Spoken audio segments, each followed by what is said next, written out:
বানের পানির তোরে টিকতে না পেরে ফেনীর ফুলগাজীর শ্রীপুর গ্রামের দুই গৃহিণী গড়দৌড় ফেলে আশ্রয় নেন নিরাপদে। 3 দিন পর আশ্রয়কেন্দ্র থেকে ফিরেছেন বাড়িতে, কিন্তু বাড়ি এসে দেখতে পান তিলে তিলে সাজানো সংসার তছনছ হয়েছে। কোনোরকম ঘরটা টিকে থাকলেও টেকানো যায়নি গড় গৃহস্থালির অন্য সামগ্রী।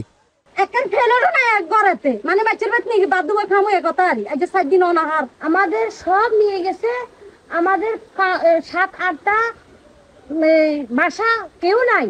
ফেনীর ফুলগাজী ও পরশুরামের বন্যা পরিস্থিতি উন্নতি হচ্ছে, নামতে শুরু করেছে বেশিরভাগ স্থানের পানি। তবে এখনো পানিবন্ধী শতাধিক গ্রামের লক্ষাধিক মানুষ। স্থানীয়রা বলছেন বন্যা পরিস্থিতির উন্নতি হলেও দুর্ভোগ কমেনি। সব শেষ, ঘরে থাকুন যায় না পানিলে। এটা নদীর তলাটা কিন্তু একবারে ওইদিকে কিন্তু একবারে কম। যদি ঠিক মতো ড্রেসিং করা হতো তাহলে এত পানি উঠতো না। 20 দিন কিনছিলাম 800 ব্যাগ জ্বালা বইয়ে হ্যাঁ নষ্ট হয়ে গেছে। এদিকে মুহুরী কহুয়া সিলোনিয়া নদীর পানি বিপদসীমার নিচ দিয়ে প্রবাহিত হলেও বন্যা নিয়ন্ত্রণ বাঁধের 22টি স্থানে ধসে গেছে।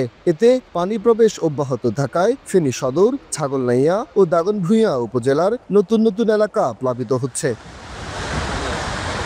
পরিস্থিতি নিয়ন্ত্রণে দ্রুত ব্যবস্থা নেওয়ার আশ্বাস পানি উন্নয়ন বোর্ডের কর্মকর্তার।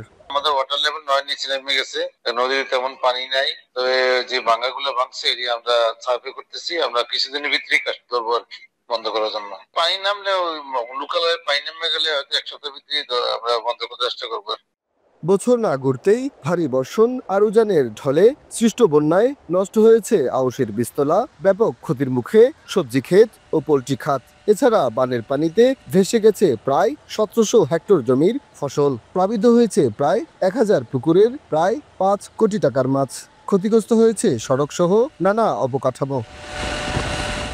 প্রতি বছর বন্যার ধ্বংসলীলা থেকে বাঁচতে টেকসই বাঁধ নির্মাণের দাবি স্থানীয়দের। সোলাইমান ডালিম, এখন ফেনী। সানবিট সব দিবে সামাল। সানবিট ম্যাজিক প্রেস ডিশওয়াশিং এর মাথা ঘোরানো সলিউশন।